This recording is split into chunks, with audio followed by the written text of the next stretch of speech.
welcome to episode 73 of the podcast devoted to the classic and sometimes not-so-classic genre cinema of yesteryear. This is The Bride of Monster Kid Radio, and I am your writer, host, and producer, Derek M. Cook.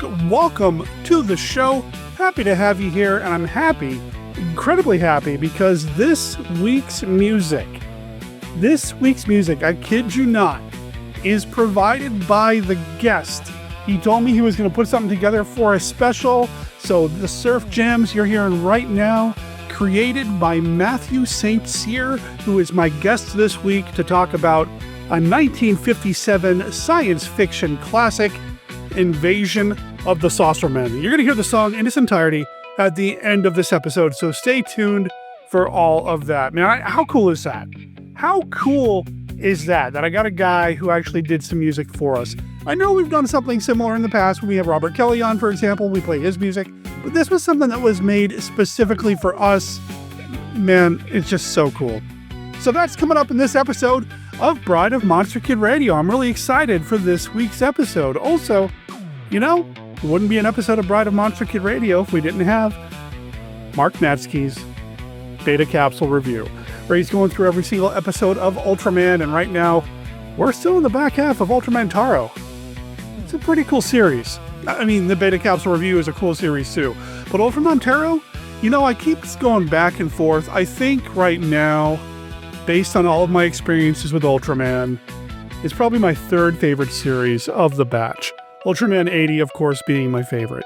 Of course, because I won't stop talking about it and have probably bored all of you to death by now talking about how much I love Ultraman 80. But come on, man, it's Ultraman 80. I mean, how can you not love Ultraman 80? Okay, you know, here's the truth about Ultraman 80. As much as I love it, when I watch it, if I watch more than, say, like 3 or 4 episodes in a row, the opening music gets stuck in my head. And then I kind of hate it for a little while. I don't know why, but I do love the show nonetheless. So anyway, we're going to talk about Ultraman 80 down the line. I know Mark will probably cover it in the Beta Capsule review, but in some of the notes that he leaves me when he sends me his Beta Capsule review recordings, he did mention he loved the Ultraman 80 response. So I think we are going to be doing an Ultraman 80 episode this Kai July here on Bride of Monster Kid Radio. Kind of a sneak peek, a look ahead of what we're doing. Now, I don't want to get too far ahead of ourselves, though, of course, because we have this week's episode to get through. And I just had a really good time making a new friend. Talking to somebody who's been listening to the show for quite some time. It's going to be a lot of fun talking about Invasion of the Saucermen with Matthew St. Cyr right after this.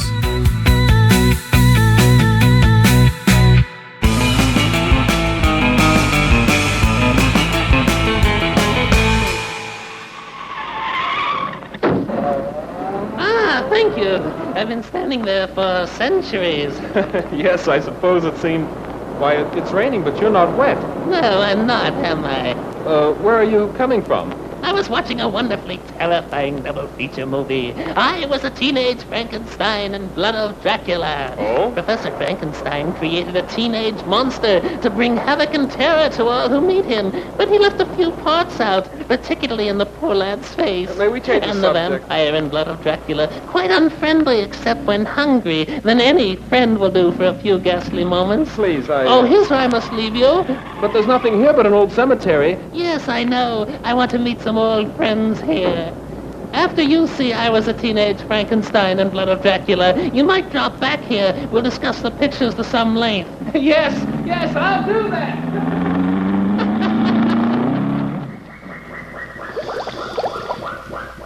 Out from the coldest and darkest regions of the sea, as old as time itself, comes the most terrifying monster the world has ever seen. The Sea Creature!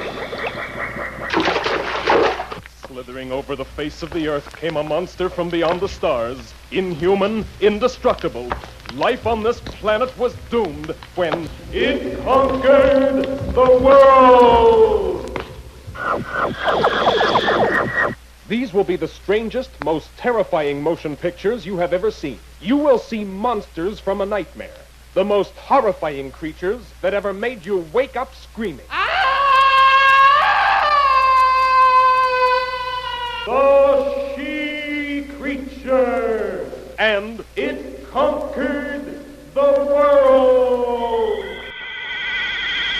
Live from the Land of Light in Nebula M78, home of the mighty Ultra Heroes, it's Bride of Monster Kid Radio's Beta Capsule Review.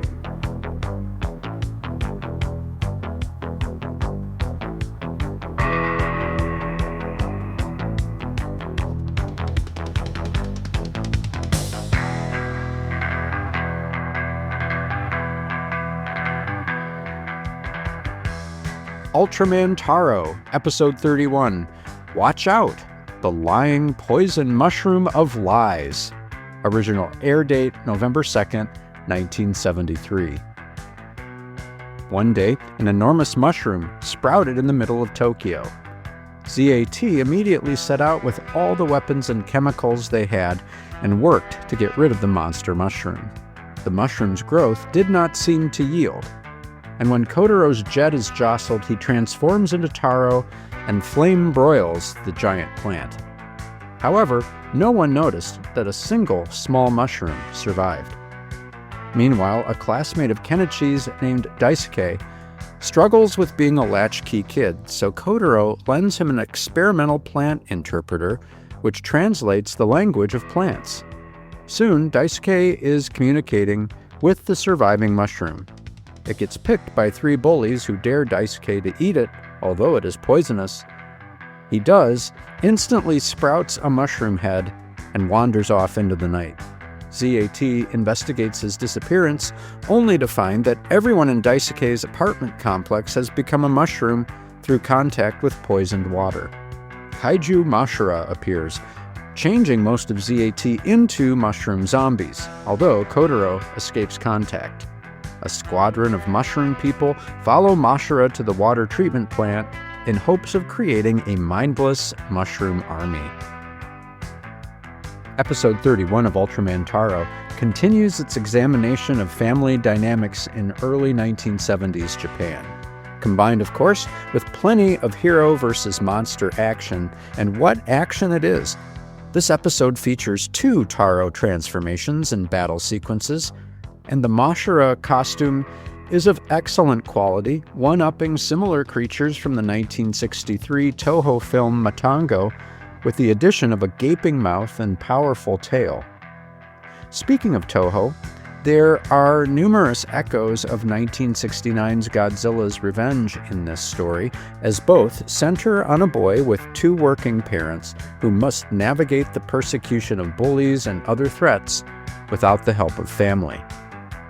Episode 31's conclusion subverts a traditional happy ending in that Daisuke tells his mother to her face that she doesn't have to stay at home and can keep working to support her dreams of luxury because he has Ultraman Taro to keep him company. In the moment, it's a statement of independence and growth, but one wonders how many kids have found themselves in Daisuke's shoes, forced to improvise a replacement for parental presence, hopefully choosing wisely. For Bride of Monster Kid Radio's Beta Capsule Review, this is Mark Matzke reporting.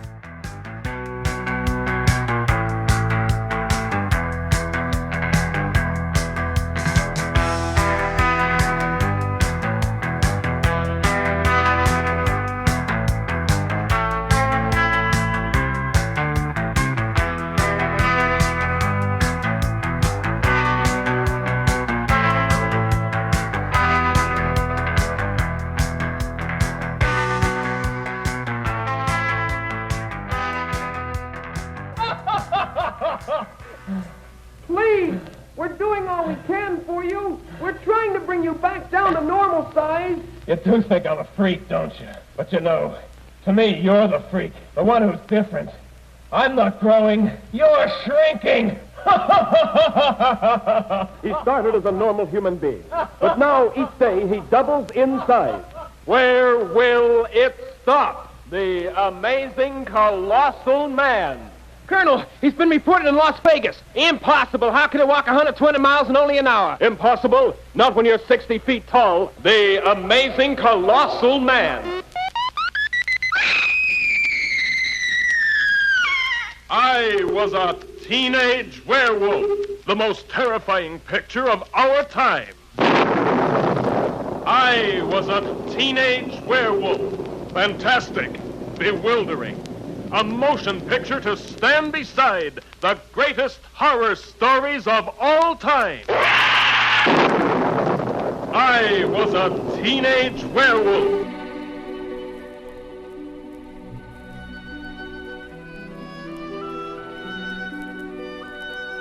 This is Count Vlad, but you may recognize me by my more familiar name, Count Dracula, and I'm here to offer you a friendly warning. Derek and his guests often get excited, and occasionally this results in revealing key plot points of the movies they're discussing. In your parlance, you might call these revelations spoilers. You know how the children of the night, monster kids can get sometimes.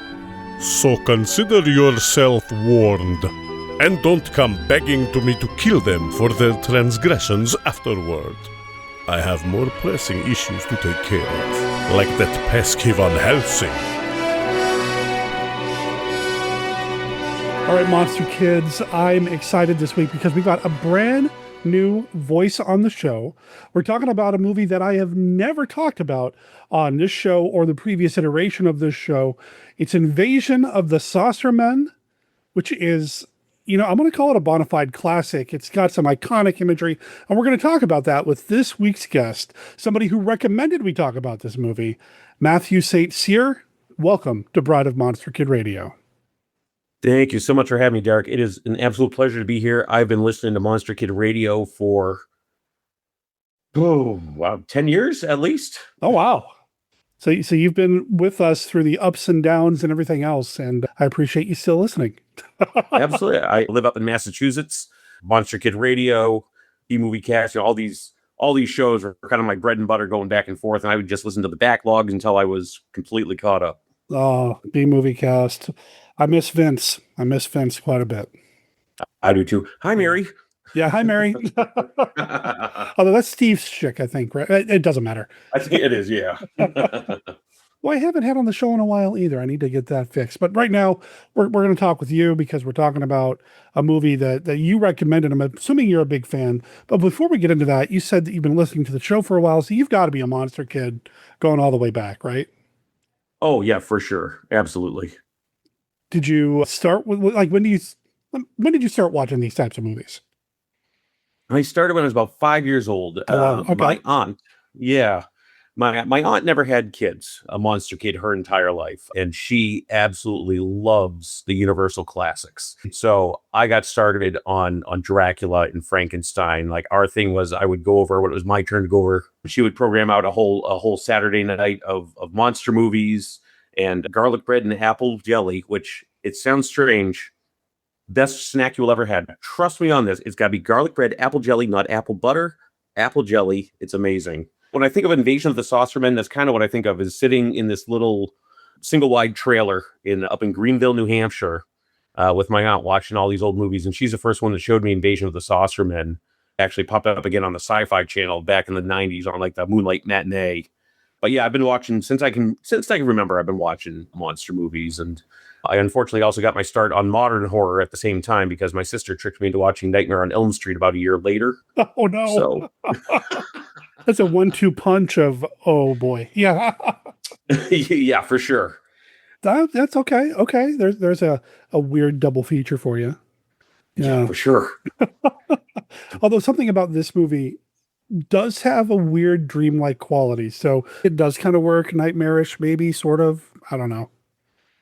No, I think you're actually onto something there, because actually I did have nightmares about these big brain cabbage-headed aliens when I was a kid. Long, strange fascination with UFOs and aliens. Okay. Continues to this day. Aliens running down my street towards my house at night. I'll never forget. Never forget that. Used to scare the crap out of me. Wow. Yeah, this one, it's got some crazy nightmarish imagery in it. The aliens, yeah, I mean, they are kind of tropey. They are kind of, with modern eyes, they might look a little silly, but there is something about the way they're used and how we see them on screen. And then some of the other things happening in here too. I think the scariest shot in this whole movie has nothing to do with the aliens, but it has to do with the farmer and his shotgun. And the way he's just like appears in a doorway with the light behind him and everything. That's a terrifying shot. So there's a lot of stuff happening in here that I think gets overlooked or maybe has never been looked at before, because unfortunately, this is one of those movies that it's not in the public domain. It's really hard to see. I mean, I had to see it online. It's never had an official Blu-ray release. I don't know if it ever had a DVD release. It may have had a VHS release at one point, but this is one of the ones that got held up along with things like Teenage Werewolf and some of the other movies from AIP at that time. Yes, absolutely. And actually, you're right. There was no Blu-ray. There's never been a DVD. The last time this was actually released was on VHS to Susan Hart, James H. Nicholson, who was the co-founder of AIP. I do have a little bit of insight on that because when I first launched Monster Kid Radio, I was going out to the local drive-in quite a bit, the 66 drive-in in Oregon. And turns out the guy who runs that drive-in is a huge Monster Kid. I introduced myself to him the first time I went out there because they were showing Creature from the Black Lagoon, so of course I had to go. Introduced myself to him, told him a little bit about what I do, and he brought me into the concession stand and said, okay, hold on a second, wait right here. Went back into his office, came back out and slapped Famous Monsters of Filmland #1 on the counter. Go ahead, take a look at it. It's like, but the popcorn and the grease and the kids are, no, just open it up, look at it. So we sat there for like half an hour waiting, building up a line behind us, people who just wanted popcorn for their movies, reading Famous Monsters. He had wanted to try to show some of these movies, and I was able to track down somebody who wrote an article about Susan Hart with an interview with her. I believe it was somebody in Seattle, and I reached out to him, and then he reached out to somebody else, and we were actually able to get Susan Hart in contact with the owner of the 66 Drive-In. Unfortunately, what it was a money thing. She and the people that she had around her thought that these movies were worth a lot of money. And to some people, maybe they are, but the licensing fees that she was demanding was not something that this drive-in could afford. And I'm sure it's something that DVD and Blu-ray companies aren't really willing to put up if it's still all that, a high amount. So I'm wondering if that maybe has something to do with it. When AIP kind of came apart, some of the movies went with James H. Nicholson, and they ended up going to Susan Hart after that. Who is the guy who claimed that he had the copyright for Plan 9 from Outer Space and a few of those other ones? Because he was the one that was working with Susan Hart. What's his name? Oh, I knew it like 5 seconds ago. Wade Williams. Wade Williams. Yes. Yeah, and he was the one that was working with her. Now he's passed. Yeah. But I don't know where Susan is now with all this. I call her Susan like I'm on a first name basis. I've never spoken with her.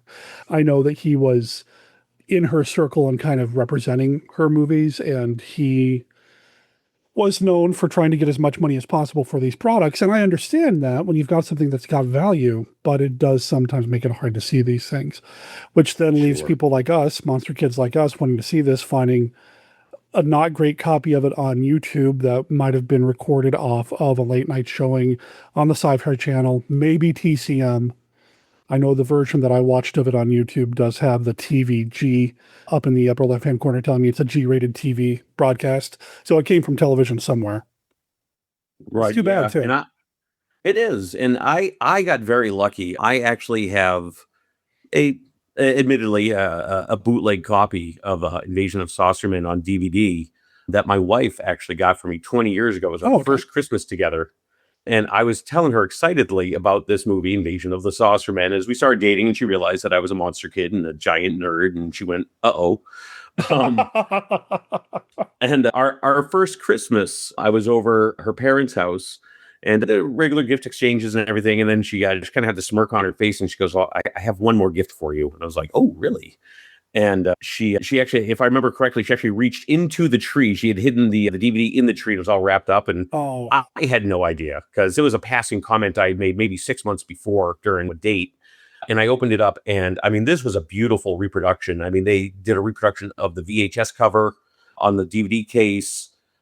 And it brought a tear to my eye. No word of a lie. And so her father just kind of looked at me going, okay, you want to tell me why you're teary-eyed over a DVD? So I explained the story, and I told him how much the movie meant to me, all that stuff. And he goes, all right, well, let's pop it in and watch it. We start watching it. So it's Christmas Day. my future mother-in-law, my girlfriend at the time, my now wife, are in the kitchen making Christmas dinner. And here I am sitting in the living room with her dad watching Invasion of the Saucermen, which I'm sure to all monster kids right now are going, sounds like the perfect Christmas day. And it was. My father-in-law turns to me and he goes, I remember this movie now. And I said, really? He goes, I saw it at the drive-ins and it scared the crap out of me. He couldn't sleep for a week. Yes. I was like, oh my God.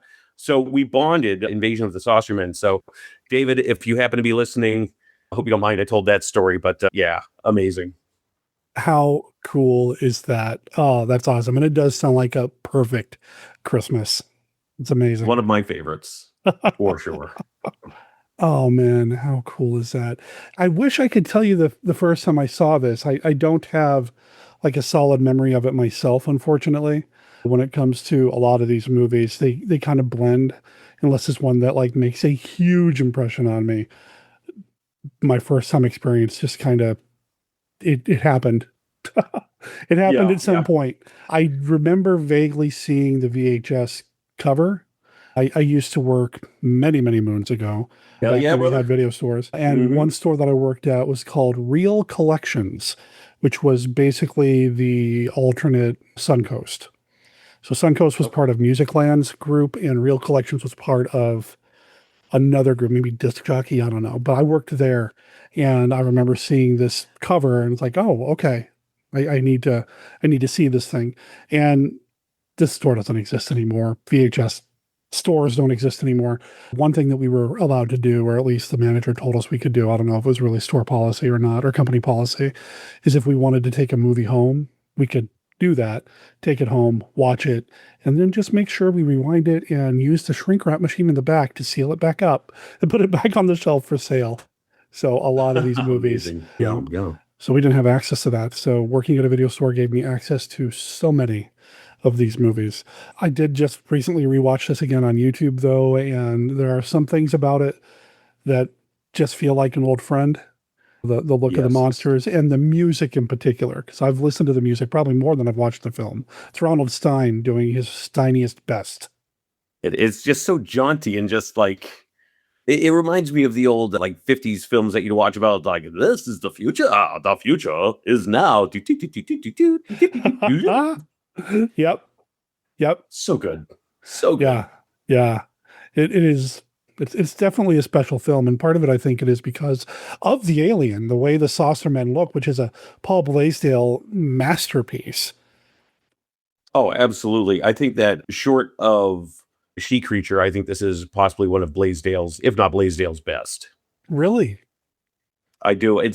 There's something, and for some reason, what sells it for me is the bull scene in the movie, the alien versus bull. Okay. And it's one of those kind of je ne sais quois. For me, that's actually the creepiest scene in the film, is when the alien goes after the farmer's prize bull and injects him full of the alcohol. Yeah. The bull gets a shot in, gores the alien's eye with his horn. And there is just something in the spongy texture. I'm sure it was just the foam latex used. There is something in that consistency when the bull's horn goes in is actually kind of like how an eye does pierce, not to get too gory on a monster kid show. But yeah, it has never failed to impress me how lifelike that actually is until you realize that obviously he doesn't blink, but next stress might not have eyelids. Who knows? Yeah, I don't have a lot of experience with poking eyes or stabbing eyes, but it definitely feels organic. Like, oh, that's what an eyeball would be. It's got an organic feel, but still has that otherworldly feel to it at the same time. And I don't know, I'm sure it was just a happy accident, but Blaisdell, I wouldn't put it past him to try to come up with something awesome on the cheap, because that's what he did, and he did it incredibly well. I haven't really gotten into a huge Blaisdell deep dive here on the show. One of these days I will. Oh, that'd be amazing. Yeah, one of these days I need to, because he did amazing work. The first time I saw this alien head was not in this movie, actually. It was in How to Make a Monster, because you see it like on the wall in one of the scenes. There's like the guy's got like a collection of all of his monster masks that he's made over the years, and this is there in How to Make a Monster, which I don't think I've talked about that one proper on the show either. Oh man, that is one that I have to revisit. I have not seen How to Make a Monster in probably the better part of 20 years. Now, Such a that good one, one too. is different in that it's also AIP, but it wasn't part of the Susan Hart deal. So that one has had an official DVD release, which is weird because Teenage Frankenstein and Teenage Werewolf do not. But How to Make a Monster is basically the spiritual sequel to those. It So, is strange. yeah, it's the way it's separated is just bizarre. Interesting. Yeah. Yeah, that's the Silent Earth release. Was that 50? That was 55. I want to Yeah, say. 55. Yep, 55. All right, so I think this isn't the first, but this is the second kind of iteration of a big-brained alien being depicted on screen, as far as I know. Oh, right. Yeah. I mean, you had stuff like the man from Planet X, but like he wasn't really. I wouldn't call him a big-headed alien. It was just kind of more oblong. This Island Earth, and then Invasion of the Saucer Man is the first time we really saw like that big. We call them cabbage brain, but the big-brained aliens, kind of the bug-eyed monsters, as they called in the '50s comics. Yeah. Yeah, I think you're right. Definitely a different style of makeup and monster design, but yeah, I think you're right. And they always put those giant brains, the veins going up in the brains, like it's like needed that extra blood flow to function. I think that was one of the great organic kind of creepy things about that design too, is just how much of the vein tissue kind of goes up into the brains when you stop and you look at it. And that's kind of one of the things too, is you don't ever get to really get a good look at them in the film. But when you look at the detail in promotional images and stills and stuff, it really was far and beyond what he needed to do, what Blaisdell needed to do for the film. I mean, you even get that veiny, kind of brainy look in Star Trek The Cage and then going into the 60s. It's kind of like an iconic, again, trope or identifying feature of some of these movie monsters. And you're right. He went big and he didn't need to go big at all, especially because some of the promotional photos are better lit than the film. A lot of the film is, and I don't know if it's because it's just the transfers that are available to us, is kind of washed out in black, but in some cases it seems to work because you get the cool shadow effects and things like that. But there's a lot where you're really struggling to see something. So just be aware of that, listeners. If you watch this on YouTube, it's not the best transfer, and sometimes some of the scenes are a little overly dark. Yeah, especially aforementioned bull scene is a little on the dark side, but Yeah. I think oddly that's kind of one of the things that I think makes it work for me. Yeah. I subscribe to the theory, like I love my Blu-ray transfers and Criterion editions and everything. Oh my God, Sure. could you imagine a Criterion edition of this? Oh, that'd be amazing. Actually, I did hear that Shell Factory and Criterion were two of the labels that were trying to go after this. Oh, really? Okay. Yeah. Well, Shell Factory do a good job too. Oh my God, they do so good. And I do love all those, and I'd love to see that. But there is something to be said for that kind of like crappy transfer factor that I think, I don't know if it's a Monster Kid thing, but like I almost prefer VHS to high def. There's something tactile about that kind of, you got to squint to see it feel. That makes it feel like you're back in the drive-ins. Even though I miss that golden drive-in era, you can still kind of feel like it if you kind of squint your eyes a little bit. Maybe you have a cocktail or two and be like, oh yeah, okay, it's working. There's a textural difference, right? It's the same thing when you go to a theater and they're showing a 35 millimeter print versus a digital transfer. The digital transfer, it's going to be cleaned up. It's going to look awesome. You might see a few strings holding up the flying saucers because they enhanced it too much, but it's going to look great. It's going to look crisp. It's going to look amazing. But when you get that kind of filmic jitter a little bit, you put the titles on the screen and they're kind of shaking just a little bit because the film is running through a projector. There's just a textural difference that feels better. And I think that happens with a lot of these movies when it comes to VHS versus digital versus YouTube versus Blu-ray, whatever, versus streaming. When I run movies on the stream over on the Twitch channel, twitch.tv/MonsterKidRadio, yes, that's a plug. Sometimes I try to make them look as awesome as possible. And sometimes I'll go in and I'll clean up the sound. And I'll still stand by this. I challenge anybody who to find a copy of a Vincent Price Eat Real Dairy Food commercial that has had the sound and picture cleaned up the way that I did, because I'm a crazy person and thought, let's just play with this and make it sound and look as crisp as possible. But can confirm, have seen it, and it looks like it. It honestly almost looks like it's AI. Like you somehow just told, like you told whatever, I don't even know what the AI things are out there, like open source or Midjourney, whatever it is. But it's like you fed it the commercial and it spit it back out. It was insane. It's nuts, but it does kind of take some of that locked in time feel away from it, because there's no way it looked like that even back when it was originally shown on television. Same with Invasion of the Saucermen. When we watch it on VHS or the transfer that's on YouTube or your DVD even, I'm betting it doesn't have it has that kind of locked in time feel. And I think that is an important part of a lot of these movies, whether it's a nostalgia thing, whether it's a historical thing, whatever it is, it just has a feel and a vibe that feels right for a movie like this. Absolutely. Yeah, and that's something that this film is one of those movies that, again, like you said, and we've talked a few times, there's a feel to it. Invasion of the Saucermen, Tim Burton's Ed Wood. Most of my comfort movies are black and white. It's a Wonderful Life. Oddly, I can watch in the middle of summer if I'm needing a pickup. Don't ask why. I don't know. I'm a strange, sad man. Wasn't that when it was originally released, though? Was in the summertime back in the day when it first came out? Believe so. I believe it's Wonderful Life may have been released in June or July. No, maybe I'm mixing that up with something else. Well, either way, but still. But yeah, it is. It's and again, it goes with the music. It's whimsical. It's spooky, but it's whimsical. And I know a lot of people complain about the military, how the military is portrayed in the film, kind of like bumbling idiots. So the first thing they do is fire on the UFO when they see it. Which, whoops, yeah, that was interesting. We have spooky movement over here. The microphone just flicked by itself. Oh, good.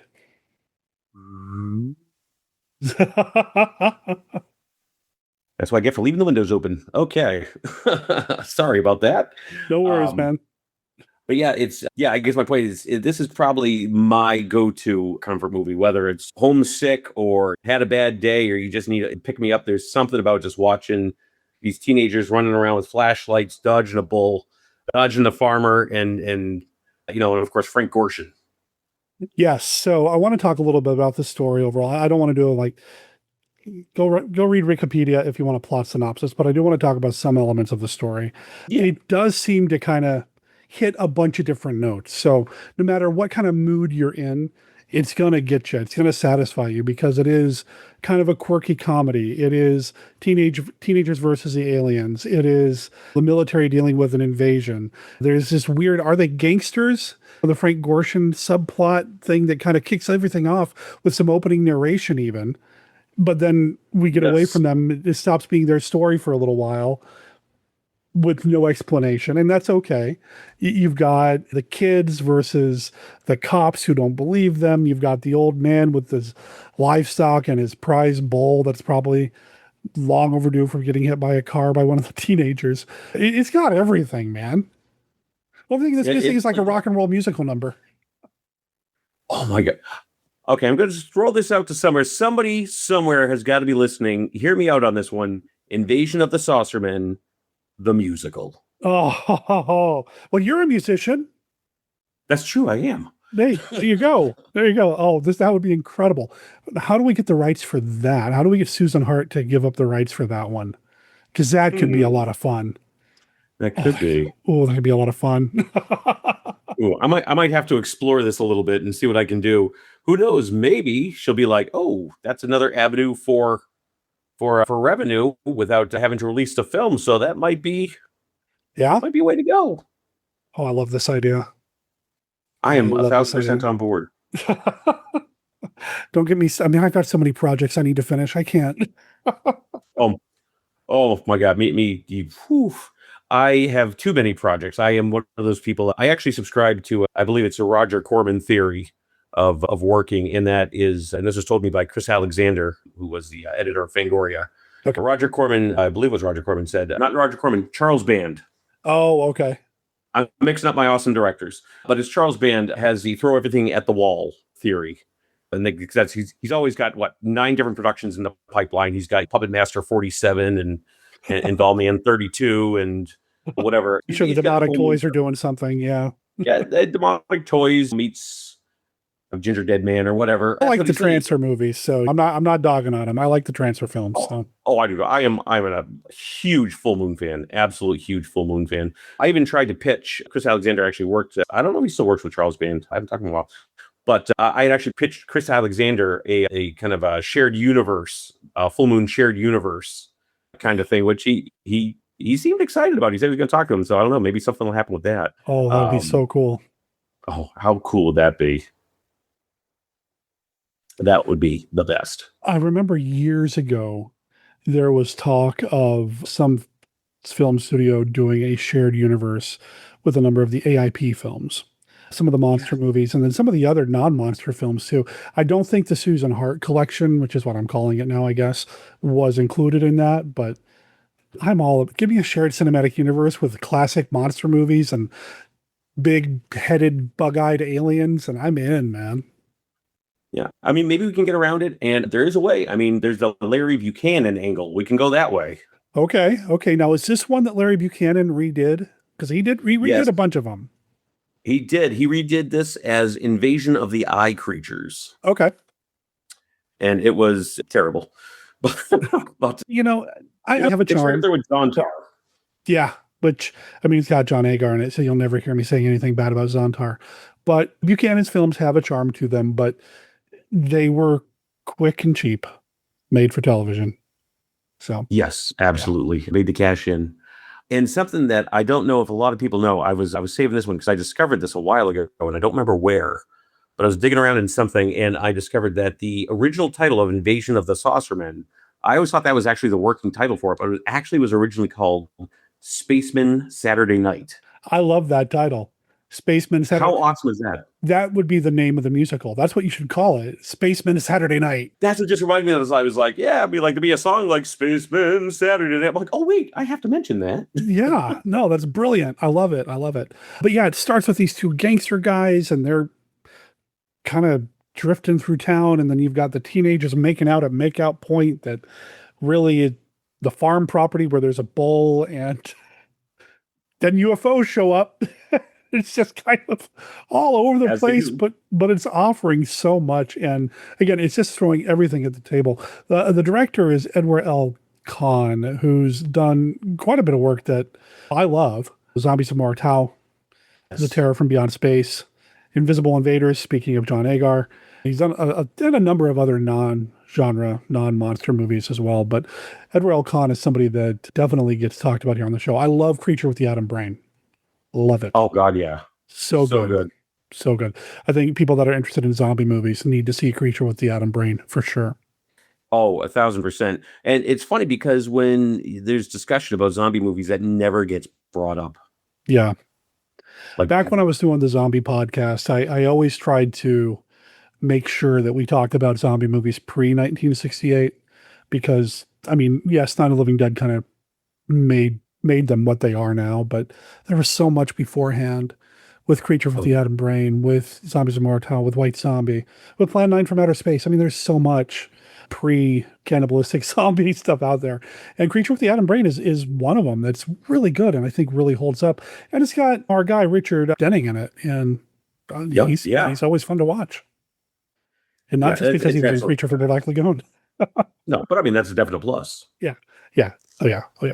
So yeah, you've got this director who he doesn't have to prove himself to me. So if he wants to take me on this crazy ride with all these weird little stories, kind of sort of interconnecting at the end, I trust him and I'm on board. And that's actually a really good, I haven't thought of it that way. That's a good point. It's almost as if there are different vignettes playing out that are completely separate that then kind of coalesce and converge at the end. Yeah. I never thought of it that way. Yeah, and without giving away, obviously, the plot or what goes on with the kids and the extraterrestrials, it is kind of amazing that they make it work as vignettes because honestly, there's no way in a heck that they shouldn't have all converged about 20 minutes in. Well, it seems like such a small town, too. You'd think somebody would know something. That the military shows up in a town that seems to be a small-ish farm town. The cops would know. Yeah, the cops would know. And so this whole flying saucer thing, somebody would know something, right? You would think. But this is also a world without cell phones and the internet, so maybe... I don't know. I'm trying to justify it or make excuses for it. It doesn't take away from the film, but it still works for me on all these levels. And I like that all these different things eventually do converge at the end. It makes it feel more epic and sprawling than the budget really allowed for. It does. And I mean, when you think about it, you've got the only shot of town you ever got, if I'm not mistaken, is in front of the ice cream shop at the beginning, I believe so. which Yeah. in itself is a really weird setup. If you stop and think about this scene and what the actual geography of this little area must be, there's a brick wall to the left of the screen. Then you got your ice cream soda shop. You got a car pulled in where the two grifters were. They never really exactly say that. I think they're kind of grifters. But then you got the kids that were at the soda shop after they take off. And they're talking about one of them's going off on a date, one of them's going in the army and the military, and ooh, he saw flying saucer. Don't talk like that. But then one of the guy's girlfriends comes and just drives right in, parks her car, gets out of her car, and then walks 2 feet over to his car, which is pointed the other direction, and off they go. And so this ice cream shop is down at the end of an alley, I guess. Sure. But I stopped and think that's the only shot you see of town. Everything else is the farmer's house, all those weird little dirt roads between his house and Makeout Point, and the saucer landing site with the military. Yeah. And the fact that it's so dark and it's not very lit allows you to reuse certain angles and locations over and over again because you didn't see the detail. And I think that was probably by design. You work within the budget. It's AIP. They know how to work their budget. Oh, right. Definitely. You mirror the image and look at that. He's going the other direction. Huzzah. Exactly. Why not? It works. I think people should see this movie. I think it's a lot of fun. I think it's sad that it's not more readily available, but if we're to go online, like I said, there's a YouTube copy of it.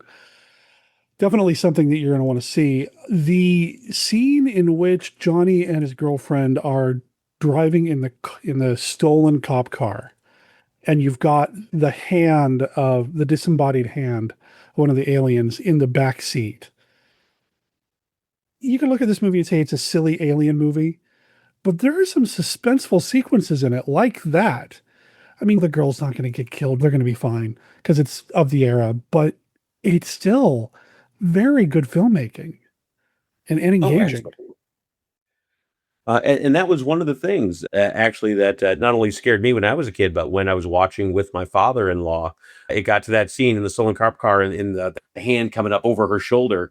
And he looked at me and goes, "That was it. That was it right there. Scared me. I didn't sleep for 2 weeks." And I went, yeah, I could see that. He was about, probably 8 years old at the time when it came out. And his parents took him to drive in. He was sitting in the back seat. And that was the thing, was he became convinced there was a hand in the back seat with him somewhere. So I could definitely see at 8 years old seeing that. I'd be like, yeah, sure. I'll give you that one. Oh, wow.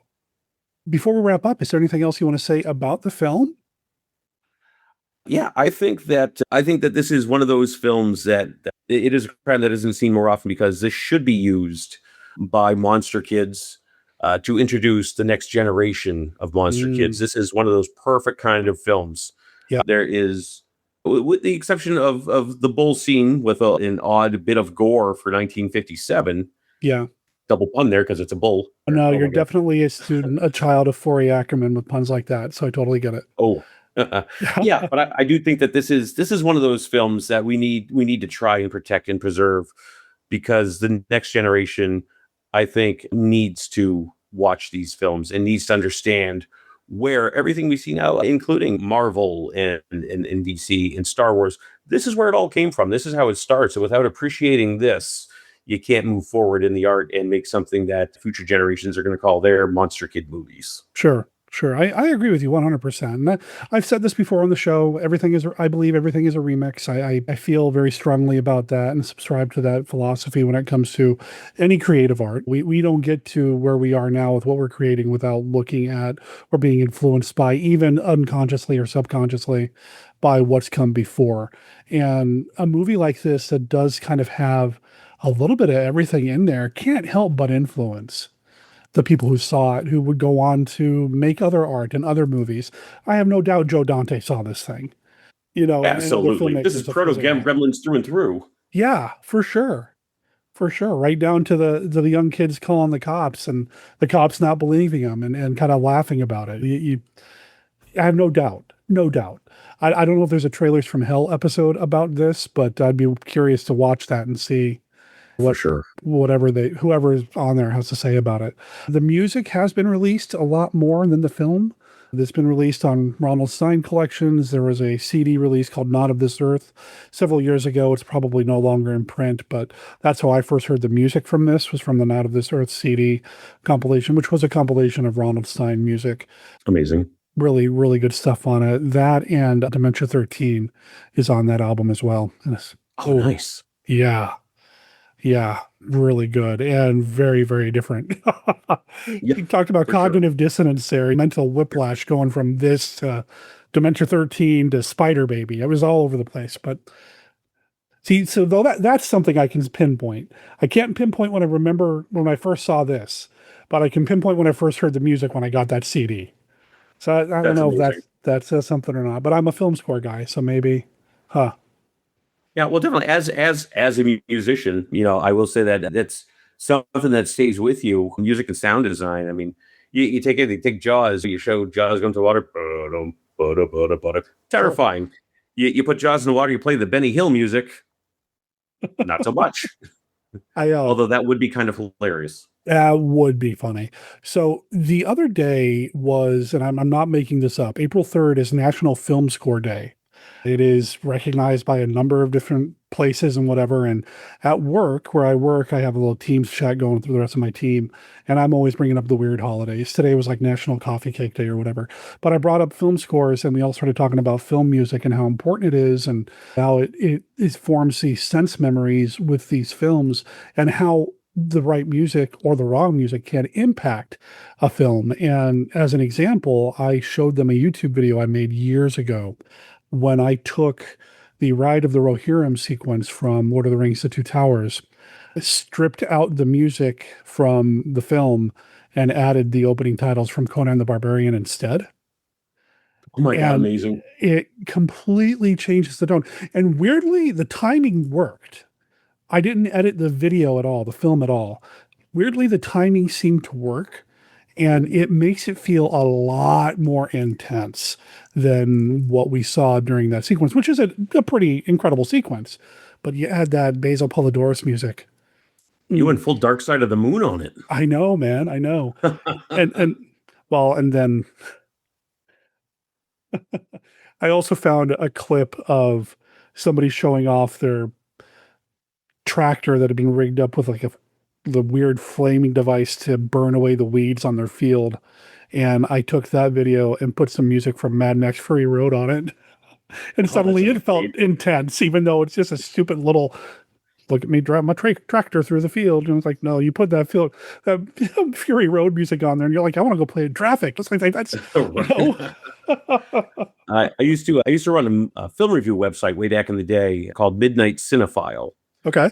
And I'd done a review of Creature of the Black Lagoon, as you do. Nice. But one of the things that I did was I took the sequence of the creature in Julie Adams swimming, which she chose for her swim, except I stripped out the sound and I made a full-length music video for The Police, Every Breath You Take, editing the creature in Julie. I'll have to send it to you. I think I still got it somewhere. Wow.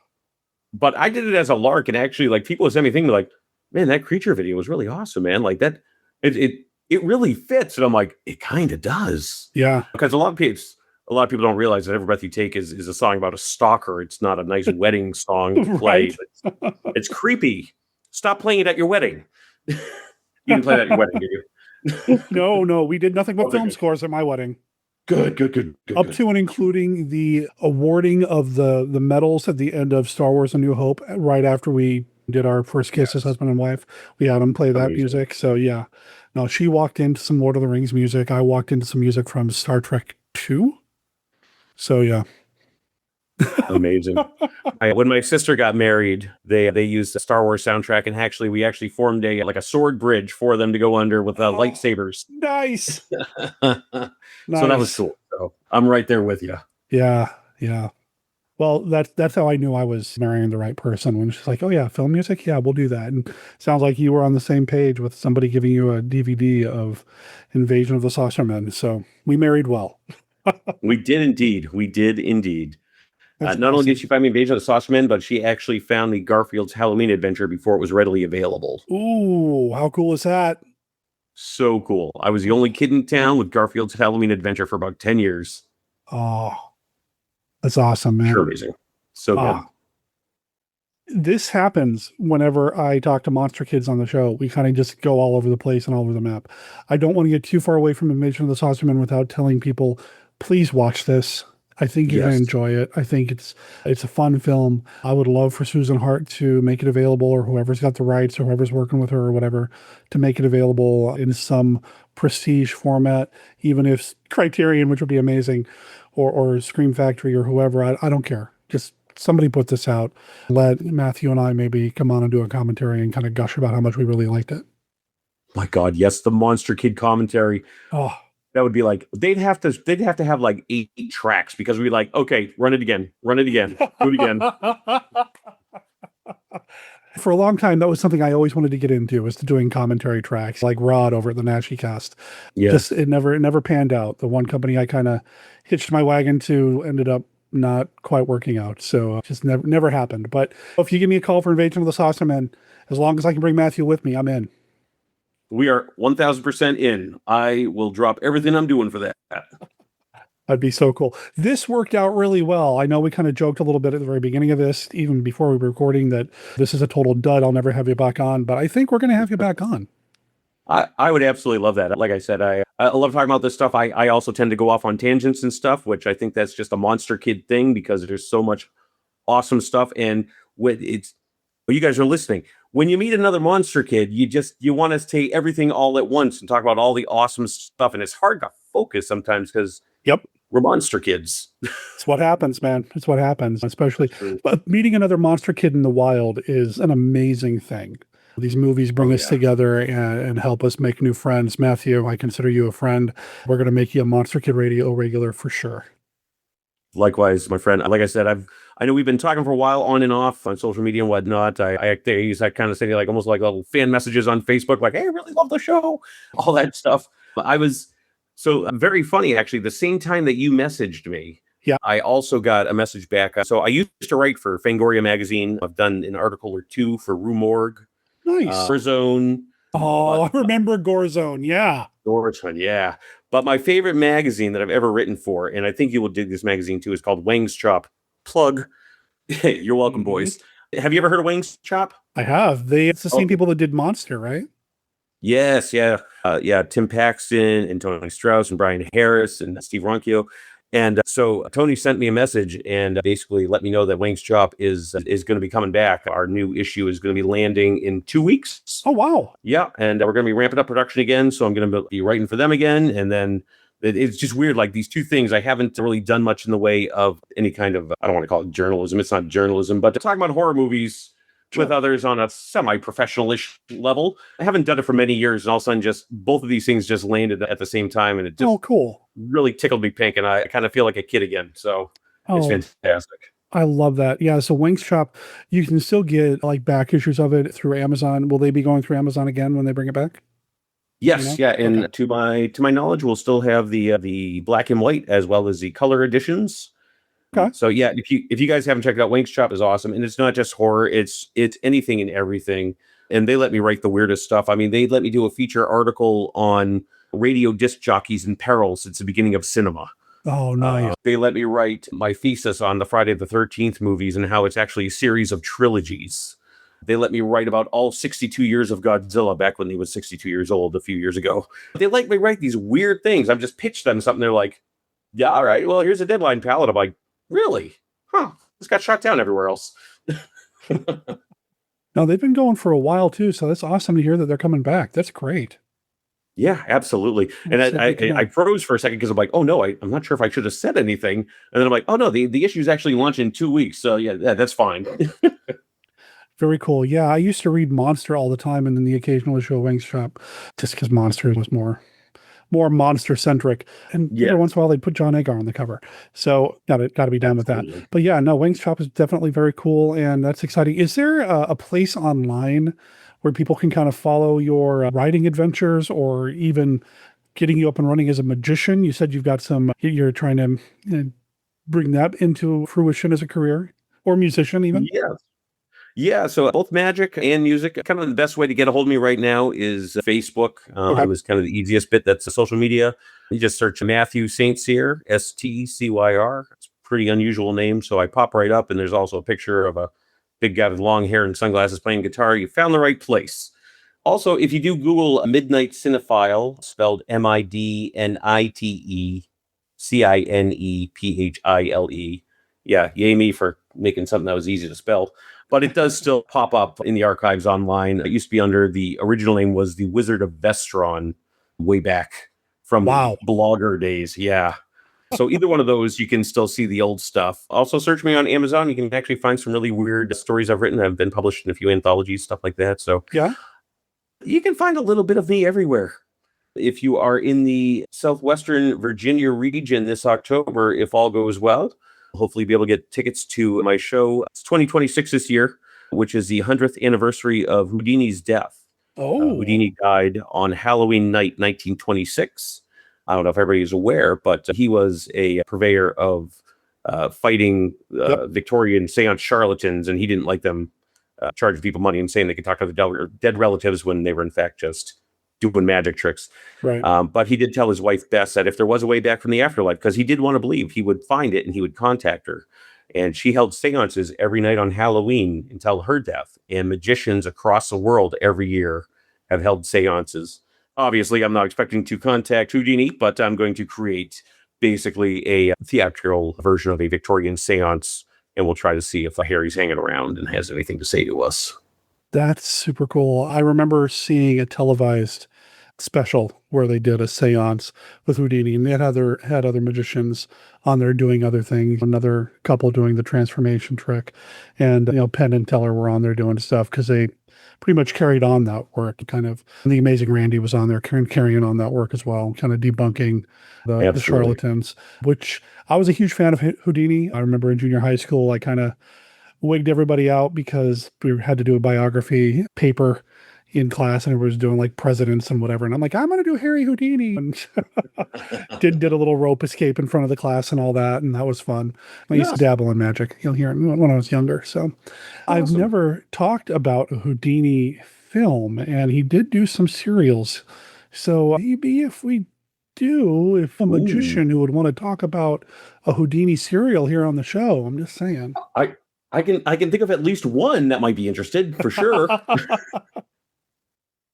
That would be fun. That'd be fun. I think absolutely. I think I've got them on DVD, a few of them anyway. I know some of them are lost, but no, he did dabble in film. So he did, and some of them are actually pretty decent too. Yeah, they're fun. I love that a lot of his tricks, a lot of his escapes, he would do on screen. I mean, that's just what magician does that? You don't. But he did. And not unless you're sure what you're doing.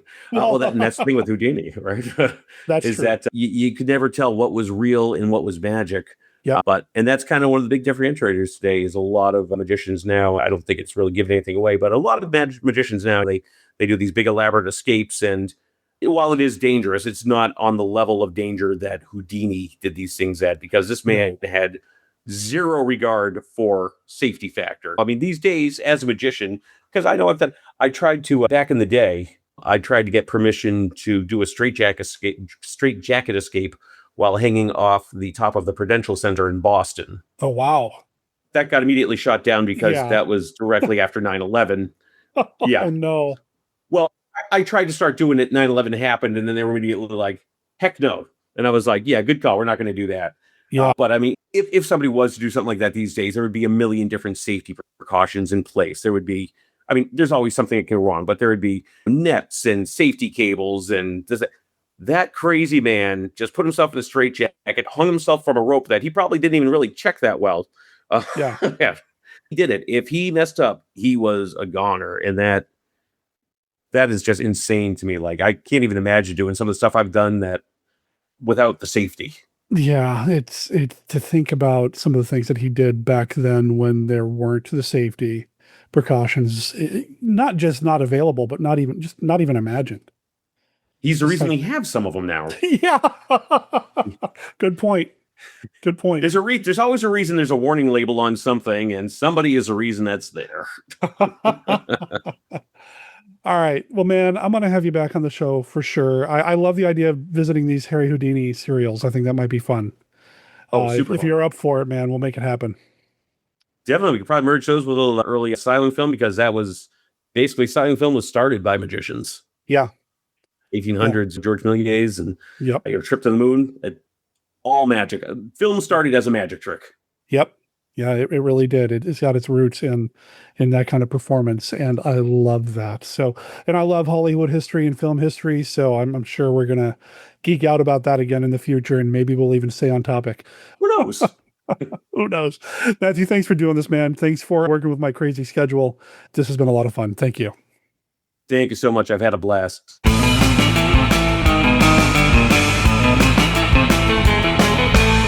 Well, that brings us to the end of this episode of Bride of Monster Kid Radio. Thanks for being here. Really appreciate you being part of what we do here by listening to the show and becoming an even bigger part of the show by sharing the show, by letting people know about what we do here on the show. Let people know about the conversation that Matthew St. Cyr and I had about Invasion of the Saucermen. We'd love to get more listeners and more ears on this program. So send them to monsterkidradio.net, which is also where you can find everything that we've got going on here on the show. Links to everything we've talked about, links to all of our social media outlets like X and Blue Sky and Twitter. We're on Reddit. We don't do as much on Reddit as we probably should. So if you're a Redditor, if you do a lot on Reddit, man, maybe help us out by boosting the signal a little bit over there. You can also find all of our contact information on our website, including our email address, which is monsterkidradio@gmail.com. Or you can call and leave us a voicemail at 360-524-2484. We'd love to hear what you think about anything that we've talked about here on the show, or if there's any upcoming events that you want to tell us about, well, we'd love to hear from you as well. You can also find a link to our Patreon page, which is the only place where we announce what the next episode is going to be before it comes out. So whenever I go on my social media blitz and remind people of what the most recent episode of Bride of Monster Kid Radio had to offer, if you follow us on Patreon, even as a free member, this is the only place where I announce the upcoming episode. And I will go ahead and give you a little bit of a hint, a spoiler now. What's next month? Most people call it May. I call it Lucha de Mayo. We're going to be getting into some Mexican monster movies. Now, we are going to broaden our scope a little bit. Usually, we stick to the luchador films, but you know what? Next month, while there will be at least one luchador movie, we're going to spread it out a little bit. We're going to expand and do some Mexican monster movies that I've never talked about here on the show, but that I've always wanted to. I've already got Matt Rashley lined up to talk about one thing. I've got Beth lined up to talk about another. You're going to have to stay tuned to Bride of Monster Kid Radio to enjoy Lucha de Mayo with us here on the show.